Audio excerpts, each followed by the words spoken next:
Hello friends, पिछले video में हम लोगों ने देखा था कि किस तरह से भारत में जो बैंकिंग सिस्टम था ग्रामीण भारत में, उसने कौन कौन सी चीजें की, क्या हुआ, किस किस तरह से कौन कौन से सिस्टम्स बनकर के आए।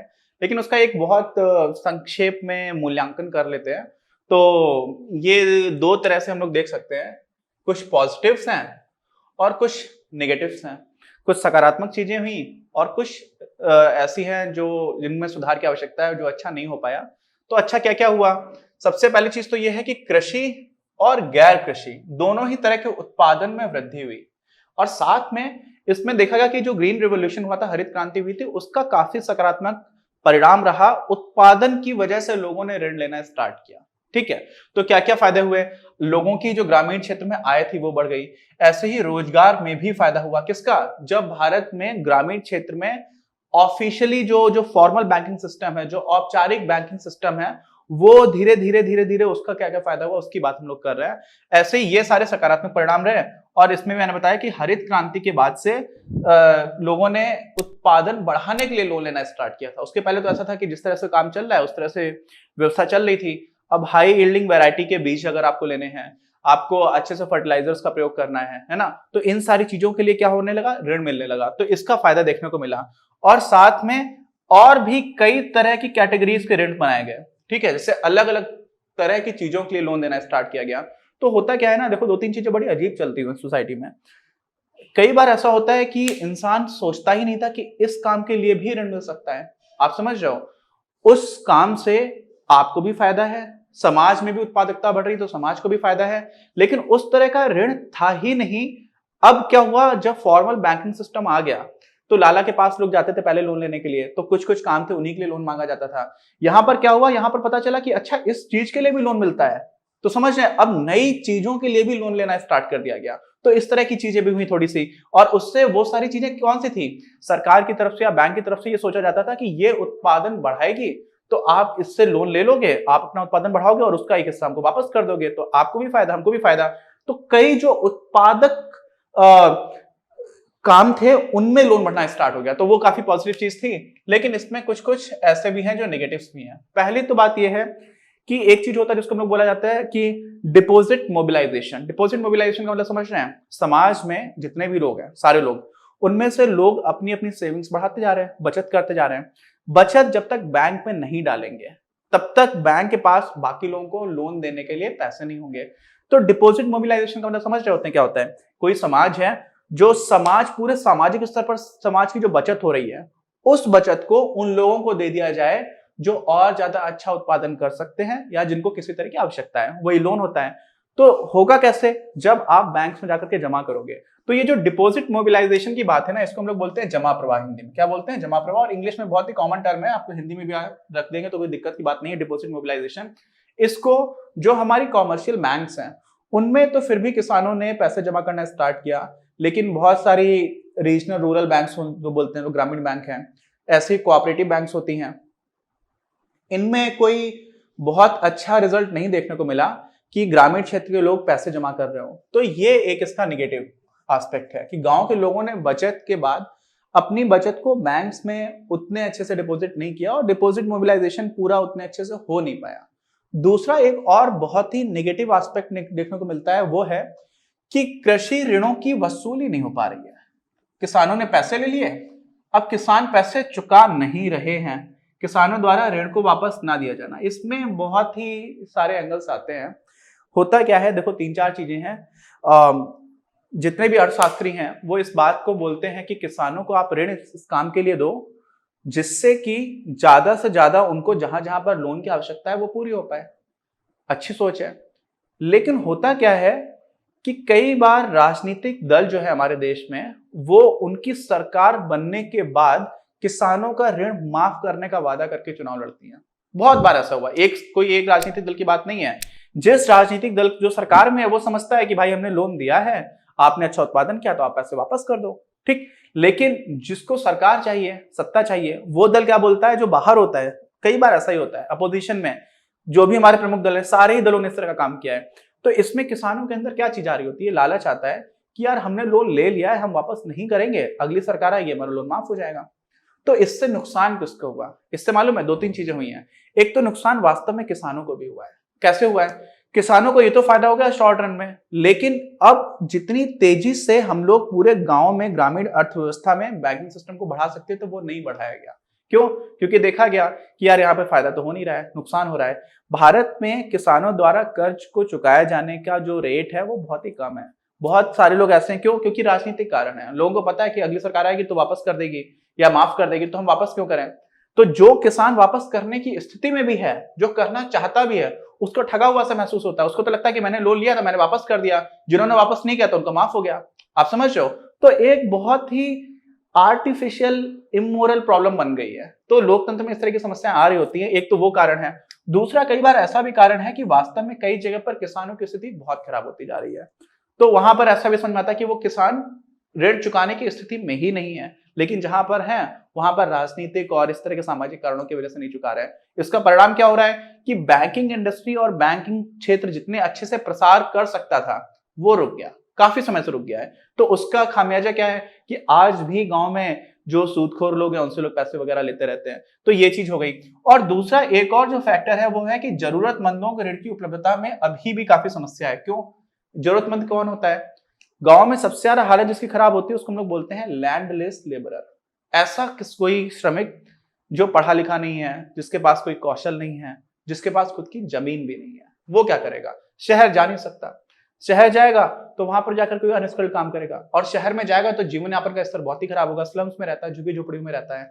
गांव में रहता है तो गांव में उसके पास जमीन नहीं है, उसको दूसरे लोगों के यहाँ पे काम करना पड़ेगा। और दूसरे लोगों के यहाँ भी जो गांव में होता है ना, मेन अगर कृषि है, खेती है, तो सीजनल काम होता है।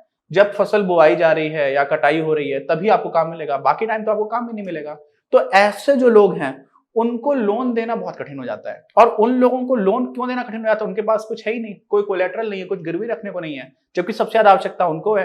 तो कई बार ऐसा देखा गया कि जो लोग भूमिहीन किसान हैं, जो लोग बहुत सीमांत किसान है, जिसको हम लोग बोलते हैं मार्जिनल फार्मर्स, जो बहुत छोटे किसान है, स्मॉल फार्मर्स, इन सारे लोगों को उतने अच्छे से लोन नहीं मिल पाया, क्योंकि जो पूरी प्रक्रिया है वो भी कभी फॉर्मल रहती है। तो उसमें छोटा किसान जानता ही नहीं है, जानकार नहीं है, तो नहीं जा पाता है। तो हम लोग ने ये सारी चीजें देखी। अब हम लोग इसकी बात करेंगे, विपणन की बात करेंगे। जो मार्केटिंग सिस्टम होता है गांव में वो किस तरह का होता है उसको भी देख लेते हैं। अब हम लोग बात करते हैं कृषि विपणन व्यवस्था की। इसको ऐसे समझ लो यार कि कोई भी खेती में जो भी बन रहा होता है, जो भी पैदावार होती है, वो आपके घर तक कैसे पहुंचती है। तो खेत में कुछ पैदा हुआ, उसके बाद से बहुत सारी चीजें होती हैं जो हमें पता नहीं है। क्या क्या होता है? संग्रह होता है, इकट्ठा किया जाता है चीजों को, ठीक है। ट्रांसपोर्टेशन का काम होता है, यानी कि इसको एक जगह से दूसरी जगह ले जाना, लेकिन उसके पहले स्टोरेज, आप उसका भंडारण करते हो, है ना। फिर उसको ठीक से रखना, कोल्ड स्टोरेज भी होता है, जैसे आलू के केस में होता है। ऐसे ही उसके बाद कई बार उस पर प्रोसेसिंग की जाती है। जैसे आप अगर गेहूं देखोगे या फिर चावल देखोगे तो उसमें ऊपर का जो छोटी सी लेयर होती है वो हटाई जाती है, ठीक है। तो थ्रेसर काम करता है। आपने कभी कभी देखा हो, खेत के पास से अगर आप कभी कभी निकले तो बहुत भूसा भी हट जाता है, वो भी काटा जाता है अलग से। तो बहुत सारी चीजें होती हैं। पैदावार होने के टाइम पर ही ये चीजें हैं, उसके बाद से बाजार तक पहुंचाने के बीच बीच में क्या क्या है? संग्रह है, भंडारण है, प्रसंस्करण प्रोसेसिंग का हो गया, परिवहन ट्रांसपोर्टेशन हो गया, पैकेजिंग की जाती है। कई अब तो मॉल में भी आपको सामान मिलता है, यहाँ तक कि दाल और इस तरह की चीजें भी आपको पैकेट्स में मिलना स्टार्ट हो गई हैं। वर्गीकरण किया जाता है। पैकेट्स नॉट नेसेसरली इसी तरह के जो छोटे छोटे पैकेट्स हों, कई बार बोरे में रखा जाता है, तो वो भी पैकेजिंग हो गई। क्योंकि एक जगह से दूसरी जगह ले जाओगे तो एकदम खुला तो नहीं ले जाओगे, एकदम खुला रहा तो फिर बारिश में या किसी भी तरह से उसको नुकसान हो सकता है। वर्गीकरण का मतलब यहाँ पर है ग्रेडिंग की जाती है कि कौन सा आलू किस किस टाइप का है ना। आप जाते हो तो आपको दिखता है कि नहीं नहीं ये वाला आलू महंगा, ये वाला आलू सस्ता है। ऐसे ही गेहूं में बहुत सारी प्रजातियां होती हैं, तो आम में बहुत सारी प्रजातियां हैं। तो उस तरह से वर्गीकरण भी हो जाता है उन चीजों का, जब मार्केट में रखा जाता है। और वितरण होता है, फिर डिस्ट्रीब्यूशन होता है कि हाँ ये वाली कैटेगरी इतने रुपए में मिल रही है, ये वाली कैटेगरी इतने रुपए में मिल रही है। और वितरण भी एक लेवल पर नहीं होता है। जो बड़ा किसान है उससे ट्रेडर्स खरीद लेते हैं, व्यापारी खरीद लेते हैं, फिर व्यापारी अलग अलग जगह पर भेजते हैं। वहां पर भी सीधे सीधे दुकानदार नहीं खरीद पाते हैं, पहले बड़े बड़े लोग खरीदते हैं, इनको आढ़ती बोला जाता है हिंदी में। तो वो लोग खरीद करके फिर छोटे छोटे लोगों को बेचते हैं। तो उसमें भी कई चेन्स होती हैं। उसके बाद सब्जी की दुकान तक पहुंचता है, और उसके बाद सब्जी की दुकान से आप लेकर के आते हो। तो कई बार ऐसा होता है, जैसे आजकल मैं आपको बता रहा हूँ कि 60 रुपए किलो के आसपास टमाटर चल रहा है अभी, ठीक है। और इसी में मैं कुछ किसान हैं जिन लोगों के बारे में जिनसे बात हुआ, पता चला, तो करीब करीब उनको 12 रुपए किलो के आसपास का दाम मिला है। कितने का मिला है? 12 रुपए किलो का, ठीक है, प्रति किलो, ऐसे कर सकते हो। होता क्या है कि इतना महंगा क्यों हो जाता है? तो इसमें जो आपको अंत में दुकानदार भेज रहा है वो भी पैसे, जितने भी लोग इंटरमीडिएटरीज आते हैं बीच में, वो सारे के सारे लोग उसमें अपना अपना कुछ कुछ मुनाफा जोड़ते चले जाते हैं, इसलिए चीजें महंगी हो जाती हैं। साथ में एक चीज और है आपको जो समझना चाहिए, वो काफी दुखद थी जब मैंने पहली बार पढ़ा था। भारत में जो भी पैदावार होती है ना, उसका बहुत बड़ा हिस्सा, खास तौर से अगर आप सब्जियों को देख लोगे या कोई ऐसी चीज है जो बहुत दिन तक स्टोर करके नहीं रखी जा सकती है, बहुत बड़ा हिस्सा 20-25% तक का खराब हो जाता है। कुछ कुछ चीजें में तो 50% तक खराब हो जाता है। ज्यादातर अनाज वगैरह भी ऐसा होता है कि 10% से ऊपर बेकार हो जाता है। पैदावार हुई, पूरी मेहनत की किसान ने, सब कुछ बन करके आया, वो वहीं पर बिखर गया, स्टोरेज नहीं था ठीक से तो वहां पे खराब हो गया। तो हम लोगों को खाद्य सुरक्षा मिल गई है। खाद्य सुरक्षा समझते हैं कि हमें अब किसी दूसरे देश के ऊपर निर्भर रहने की जरूरत नहीं है, हम लोग भूखों नहीं मरेंगे पूरे देश के स्तर पर, वो भी एक बहुत इंपॉर्टेंट चीज है। लेकिन हम लोगों के अभी भी खाने की पैदावार होने के बाद की बर्बादी बहुत सारी है। क्यों है? क्योंकि ये सारी चीजों में बहुत सारी समस्याएं हैं। ये एक तरह के इंफ्रास्ट्रक्चर रिलेटेड इश्यूज है, ठीक है। जो आधारिक संरचना है खेती के लिए आवश्यक है, उसमें एक तरह की समस्या है। पोस्ट प्रोडक्शन, एक होता है प्री प्रोडक्शन, जब खेती हो रही थी तब आपको सिंचाई की व्यवस्था चाहिए, वहां पर भी कमियां हैं। लेकिन प्रोडक्शन हो गया, पैदावार आ गई, उसके बाद की बहुत सारी समस्याएं हैं। तो होता क्या था कि खास तौर से आजादी के पहले और आजादी के बाद भी चलता रहा, धीरे धीरे समस्याएं क्या आती रही। आप देखोगे आजादी के बाद बहुत सारी मूवीज आती थी, 2 बीघा जमीन है, मदर इंडिया है, बहुत सारी ऐसी मूवीज थी जो हमारे ग्रामीण भारत में किसानों की दुर्गति के ऊपर बनी हुई थी। उनकी इतनी खराब स्थिति क्यों रहा करती थी? क्योंकि होता क्या था कि जो गांव में लाला टाइप के लोग होते थे वो बहुत चालाक थे और बहुत कुटिल भी थे। करते क्या थे, किसानों से आप सामान ले लोगे, नाप तौल में हेरा फेरी करते थे। आप ले रहे हो 110 किलो और दिख रहा है वहां पे 100 किलो, ठीक, ये होता था। साथ में खातों में गड़बड़ी कर देते थे। मदर इंडिया का लाला, सोचिए एक बार किसी ने उधार ले लिया, आप जीवन भर उसका उधार चुका ही नहीं पाओगे, कितना भी काम कर लो। इस तरह की चीजें होती थी और कम कीमत पर सामान बेचने पर मजबूर कर देते थे। कैसे कर देते थे? मेरे पास टमाटर है, मान लीजिए मैं टमाटर की पैदावार करता हूँ, या फिर रुई है, कुछ भी ऐसा है, बारिश होगी दोनों चीजें खराब हो जाएंगी, टमाटर वैसे भी थोड़ी देर में खराब हो जाएंगे, गर्मी पड़ेगी तो खराब हो जाएगा। तो ऐसी स्थिति में गरीब किसान के पास, क्योंकि उसके पास कोई भंडारण क्षमता नहीं है, क्योंकि उसके पास कुछ ट्रांसपोर्ट करने का माध्यम नहीं है, तो बाजार में भले ही चीजें बहुत महंगी बिक रही हो, उसको बहुत ही सस्ते में बेचने पर मजबूर कर दिया जाता था। एक छोटी सी डॉक्यूमेंट्री फिल्म है, मैं उसका लिंक आपको भेज दूंगा। ऐसा भी होता है कुछ कुछ जगह पर। उत्तर प्रदेश में जहां पर मैं आता हूं, जहां से, वहां पर बहुत सारे किसान कोल्ड स्टोर पे अपना आलू जाकर के रख देते हैं और आलू उठाते नहीं है फिर, क्योंकि जितना आलू रखने की लागत लगती है, अभी आज के समय में लगभग 1 रुपए प्रति किलो लगता है, तो 100 किलो अगर आलू रखा है किसी ने तो 100 रुपए उसको देना पड़ेगा कोल्ड स्टोर को। तो वो आलू भी नहीं उठाने जाते हैं, क्योंकि आलू इतना सस्ता बिकता है, उनको जो दाम मिल रहा होता है वो इतना सस्ता मिल जाता है कि वो उनके पैसे भी नहीं निकल पा रहे होते हैं। ऐसे ही कई प्याज बेचने वाले हमारे महाराष्ट्र में किसान हैं, और उन लोगों को भी इस तरह की दिक्कत आती है कि वो जितना भाड़ा लगा करके दे करके जाते हैं उतने पैसे भी नहीं मिलते हैं। तो समझ रहे हो, उससे अच्छा तो लगता है कि फेंक दो, ऐसी चीजें हो जाती हैं। तो बहुत सारी चीजें ऐसी हैं। अब ऐसे समझिए कि प्याज की वास्तव में देश में कहीं पर जरूरत है, जहां पर अच्छा दाम मिल रहा है, वहां तक अगर हम समय रहते पहुंचा रहे तो कितना फायदा हो। तो होते हुआ क्या कि किसानों के पास, जो किसान समुदाय है ना, वो बहुत ही ज्यादा व्यापक दृष्टि से अगर आप देखोगे तो काफी कमजोर वर्ग रहा है। किस दृष्टिकोण से? जानकारी नहीं है कि कहां पर सामान की जरूरत है, उसके बाद से संसाधन नहीं है।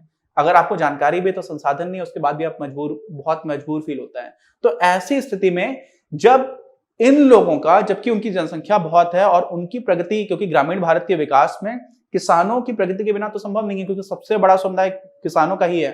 तो ये जो किसान है ना, इनके साथ बहुत अलग अलग तरह का शोषण किया जा रहा होता है।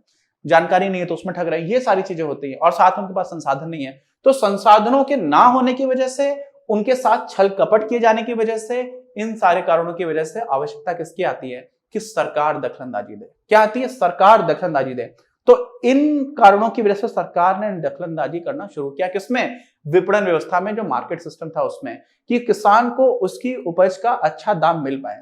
लेकिन आज भी स्थिति कोई बहुत अच्छी नहीं है, लेकिन फिर भी सरकार के इन प्रयासों की बदौलत कई चीजें सुधरी हैं। तो इन प्रयासों को हम लोग 4 कैटेगरी में डिवाइड करते हैं। वो कैटेगरीज क्या क्या है, उसमें क्या क्या होता है, इसकी बात हम लोग अपने अगले वीडियो में करेंगे। लेकिन आपको ये समझ में आना चाहिए कि किस किस तरह से आपके घर तक सामान पहुंचता है और किसानों को किस किस तरह की समस्याओं का सामना करना पड़ता है। तो इस वीडियो में हम लोगों ने ये सारी बात की। अगले वीडियो में मिलते हैं। कोई डाउट हो तो प्लीज कमेंट बॉक्स में लिखकर के बताइएगा। बाकी और वीडियोस भी देखेंगे तो आपके डाउट्स नहीं रहेंगे। होपफुली बहुत ही सिंपल टॉपिक है। देखिए, ग्रामीण भारत है, गरीबी है, कक्षा 11 की जो अर्थशास्त्र किताब है ना, बहुत बहुत दिल के करीब किताब है, क्योंकि बहुत सारी चीजें ऐसी हैं जो जिनका आपको ओवरव्यू मिल जाता है बहुत जल्दी, और संक्षेप में आप समझना स्टार्ट करते हो कि वास्तव में भारत में सामाजिक आर्थिक स्थिति कितना ज्यादा इंटरलिंक्ड है और आर्थिक स्थिति किस किस समुदाय की किस किस तरह की है। तो अच्छे से पढ़िए आप लोग इसको, और बाकी मिलते हैं हम लोग अपने अगले वीडियो में। चैनल सब्सक्राइब नहीं किया है तो प्लीज सब्सक्राइब द चैनल, आप ही लोगों के लिए हम लोग मेहनत कर रहे हैं, और बाकी लोगों के साथ शेयर करिए, लाइक करिए। मिलते हैं।